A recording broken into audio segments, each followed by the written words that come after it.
Eagles. Joining us right now, head coach Bryan Carmichael. Coach, good morning to you. Good morning, Mike. How you doing? Thanks for having me on. Oh, our pleasure. Thanks for hopping on. And, yeah, a little bit jealous. You guys had some good weather this week going down to Myrtle Beach. Tell us about that trip. How much fun was that? And how good was that in terms of team building for your Silver Eagles? Well, that's exactly the reason we did it. It's something that we talked about. Parents have been asking me for a couple of years, and I thought last year that we, in the beginning of the year we were a good team, and I'm talking camaraderie-wise, and then by the end of the year we weren't. So we've been doing a lot of stuff with team building and trying to get these guys closer together, and, what better way to do it than to do a trip.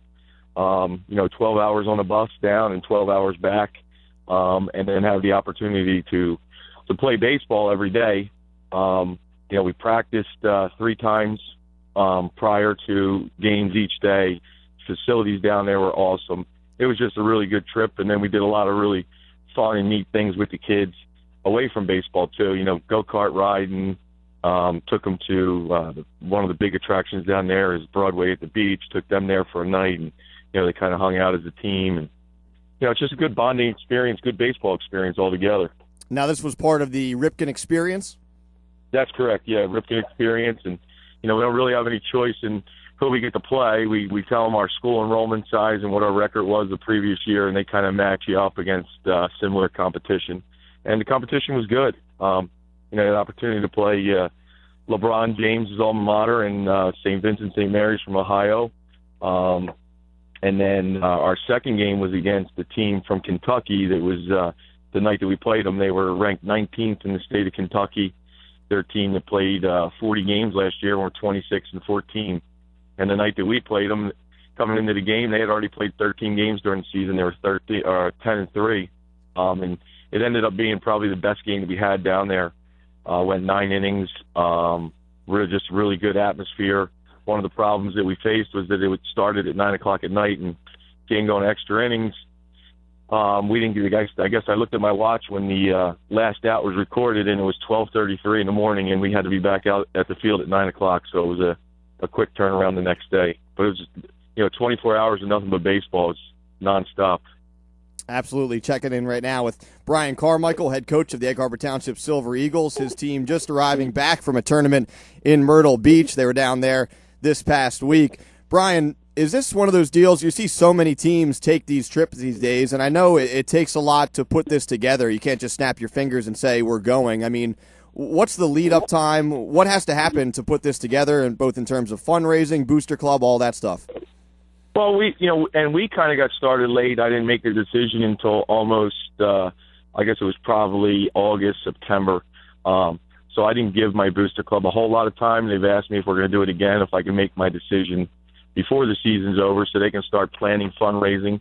I think when it's all said and done, and I have a good booster club, that I kind of, let them take care of all the fundraising, and they let me take care of all the baseball aspects. And when it's all said and done, one of the things that I wasn't really privy to, I have a kind of an idea. They took care of all the billing and the paying of the bills and all that kind of stuff, but I think it's probably going to, when it's all said and done, probably be about a $15,000 trip to go down there. The Ripken people make it really, really easy for you. Literally, you call down there, you tell them who you are, what you want to do, what time you want to come. They have arrangements made with the hotels. They get you set up. They take care of your room list for you, and they set up the schedule.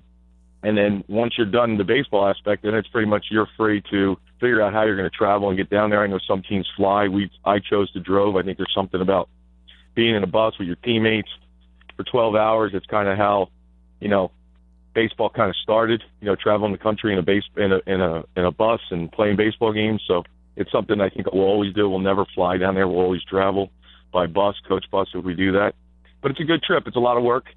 So it's probably a year in planning. I know some of the other coaches I talked to have already started talking about fundraising and stuff like that, just to go back down there next year. Can you see a difference in your team bonding, if you will, your team camaraderie on the way back from that trip as opposed to going down? Can you see a difference?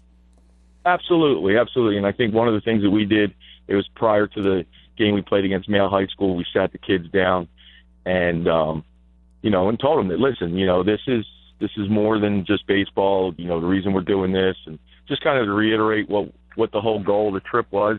And from that point forward, I think, you know, we definitely saw some change in our kids, and you know, and that's one of the things neat things we get to do as coaches is kind of sit back and see who hangs out with who. You know, we're spending the whole week with them. It's something we don't really get to do when we're home here. And at the end of the trip, my assistant and I, Coach Sean Coyle, you know, we have a pretty good idea of what our team is, who can perform. So going forward, I think it's invaluable. I mean, it's definitely something we're going to do in the future. And the way it sets up next year is it'll be in March. So these games we played down there count against our record for the regular season. But next year, because of the way spring break falls, it's actually prior to the season. And one of the advantages of that is we can play more games, so that we don't have to worry about our 70% rule with qualifying for the playoffs with outside the state of New Jersey competition. So it's something that, you know, we're looking forward to next year, possibly maybe even taking down our JVs to play too. A lot of schools do bring their JVs, so it's something we might look to expand upon next year. South Jersey Sports Report, 97.3 ESPN FM, checking in right now with Bryan Carmichael, head coach of the Egg Harbor Township baseball team.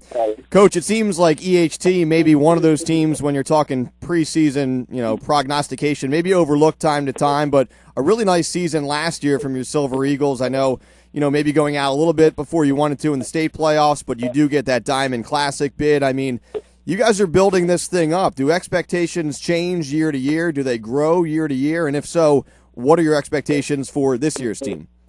Our expectations are always the same every year, obviously, and it starts kind of with a pyramid effect. We talk to the kids about it. First, you know, the first thing is we want to win our division, which is a very tough division with, you know, Millville, St. Augustine, Mainland now in there. So it's always, it's a tough division to play in. So our number one goal is to win our division. If we take care of that business, our second goal is to qualify for the Diamond Classic.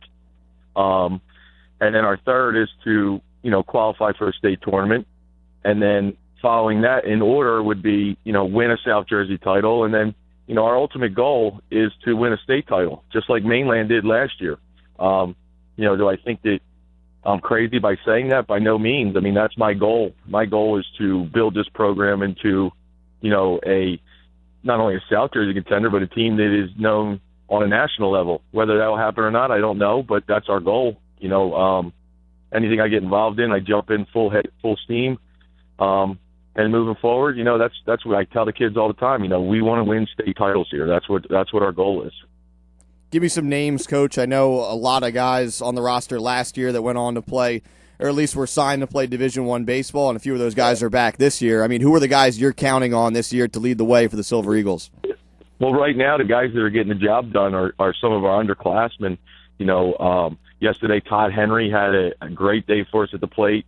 He was 3 for 3 with a double, a home run, and 5 RBIs. So he's doing a really nice job for us right now. Another kid, a newcomer that kind of, wasn't really on the radar in the beginning of the year, but is getting it done at the plate right now, is Kyle Transu. He's a sophomore. He's playing second base for us right now. He's really made some really nice plays at second base. Had a home run yesterday. He was 1 for 3 against Niles McKinley. And then a kid that got some playing time last year because of an injury to a guy that was in front of him, and did have a great spring season with in regards to our scrimmage season. But it's just really been ripping the cover off the ball right now is Nick Parra. He's hitting, I think he's hitting over 600 for us right now. And then obviously we got our usual suspects, that we're looking for big production from. J.J. Swinkowski, Justin Epifanio. We've moved Justin from shortstop to second base. And, we got Mike LaHood behind the plate, who's kind of gotten off to a little bit of a slow start. But as the trip started to wind down, you could see things starting to develop for him. So I'm hoping that, the spring trip was good for him. And one of the big things is we get down there, we're playing in good weather, it's 80 degrees. And, we're getting to see a lot of live pitching, talking and following some of the other programs on Twitter while we're down there. Apparently the weather up here last week or this week was pretty bad. Yeah, I can vouch for that. Yeah. Everything was canceled, and we're down there playing. That's what I kept telling the kids. I'm like, guys, let's go out and have some fun today. If we were at home today, we'd be practicing in the gym. it's pouring rain at home and it's 41 degrees, and we're down here, it's 80 degrees, sunny. We're playing on AstroTurf. The complex at Rifkin is unbelievable. I mean, you can get a lot done there. I think there's 13 cages and the 4 big league fields, and then they got a bunch of little practice infields that you can use. So we got a lot of work done down there. It was a really, really valuable trip for us as a baseball program. It's something I'm looking forward to doing in the future. We'll get you out of here on this one. I know you have some Little League practice to get ready for, and I talked about this with some coaches the last few weeks as well, but what's the state of South Jersey baseball right now? It's usually a region, if you're talking nationwide, it tends to get overlooked, but just especially last year, you had Buna, Mainland winning state championships, so many other local teams making deep pushes, qualifying for the playoffs. Of course, St. Augustine winning the Diamond, Gloucester Catholic, one of the top teams in the country. I mean, what's the state of South Jersey baseball right now? To me, it seems higher than ever. I have to absolutely agree with you, and I think, one of the things that you kind of touched on there is that we kind of get, South Jersey baseball kind of gets looked over. Not only South Jersey baseball, but I think the Cape Atlantic League gets looked over. I think people think that, traditionally in the past, the Cape Atlantic League wasn't very, predominantly very good baseball conference. Right now, it's in its heyday. I mean, we have some really good baseball coaches here in this conference, and then we have some really good, players. I mean, and you see, we had 2 kids that were drafted last year from the prep out of St. Augustine. One, Joe Gatto's in the Angels organization, and then you got Zach Warren. Last time I checked, was 2-0 at University of Tennessee. It's an SEC school, and then I tell my kids that I'm like, guys, we beat that guy last year. You see the kids, just at our place. Monty Strickland, the kid played for us last year, is off to a good start in his career at Rowan. Another kid that played for us, Troy Dixon, is doing really well at St. John's. And, the conference, it's just good baseball. One of the things that I try to do with our schedule is try to play as many schools from Camden County, to see the best competition that we can. But South Jersey baseball is, I would say it's probably in its heyday right now. I mean, it is some tough competition out there. All right, Bryan Carmichael, head coach of the Egg Harbor Township Silver Eagles. Thanks for joining us this morning. And, hey, thanks for bringing that nice weather back with you from Myrtle Beach. We appreciate that. Oh, it's nice, but it's not as nice as it was down there, I'm going to be honest with you. Yeah, I bet. Good luck to you and your guys the rest of the way, and we'll catch up with you hopefully again later this season. All right, Mike, thanks for having me on again. All right, you got it. Bryan Carmichael, head coach of the Egg Harbor Township Silver Eagles. South